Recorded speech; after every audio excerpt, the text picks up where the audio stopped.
Story: The Shepherd of Myddvai. Up in the Black Mountains in Carmarthenshire lies the lake known as Llyn y Van Vacha.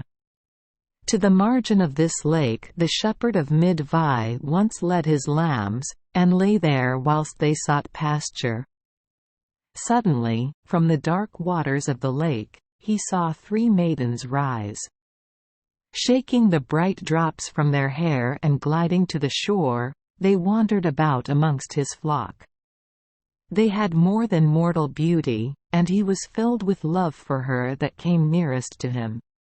He offered her the bread he had with him, and she took it and tried it, but then sang to him, "Hard-baked is thy bread, 'tis not easy to catch me," and then ran off laughing to the lake. Next day he took with him bread not so well done, and watched for the maidens. When they came ashore he offered his bread as before, and the maiden tasted it and sang, "Unbaked is thy bread, I will not have thee," and again disappeared in the waves. A third time did the Shepherd of Myddvai try to attract the maiden, and this time he offered her bread that he had found floating about near the shore. This pleased her, and she promised to become his wife if he were able to pick her out from among her sisters on the following day. When the time came, the shepherd knew his love by the strap of her sandal. Then she told him she would be as good a wife to him as any earthly maiden could be unless he should strike her 3 times without cause. Of course he deemed that this could never be. And she, summoning from the lake 3 cows, 2 oxen, and a bull, as her marriage portion, was led homeward by him as his bride. The years passed happily, and 3 children were born to the shepherd and the lake maiden. But one day here were going to a christening, and she said to her husband it was far to walk, so he told her to go for the horses. "I will," said she, "if you bring me my gloves which I've left in the house."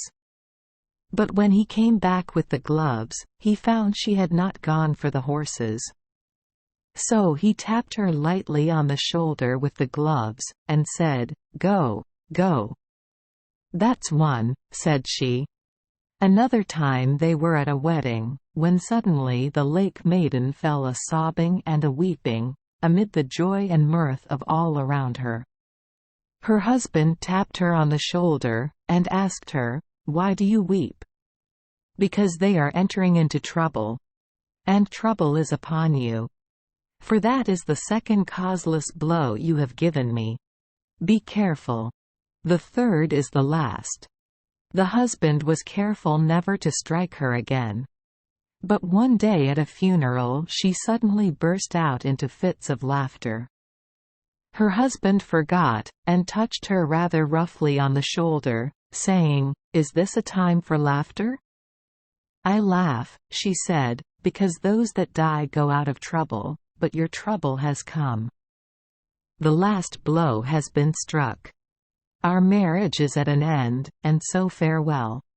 And with that she rose up and left the house and went to their home.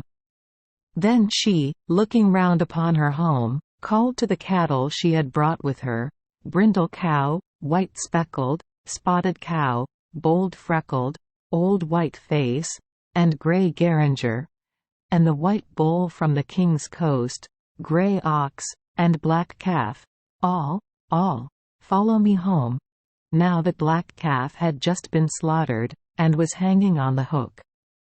But it got off the hook alive and well and followed her. And the oxen, though they were ploughing, trailed the plough with them and did her bidding. So she fled to the lake again, they following her, and with them plunged into the dark waters. And to this day is the furrow seen which the plough left as it was dragged across the mountains to the tarn. Only once did she come again, when her sons were grown to manhood, and then she gave them gifts of healing by which they won the name of Medigan Myddvai, the physicians of Myddvai. Thank you for joining us for today's fairy tale. We hope these stories bring joy and meaning to your day. If you love our channel, please hit the subscribe button so you won't miss any exciting tales. Wishing you a good night and sweet dreams. See you in the next story.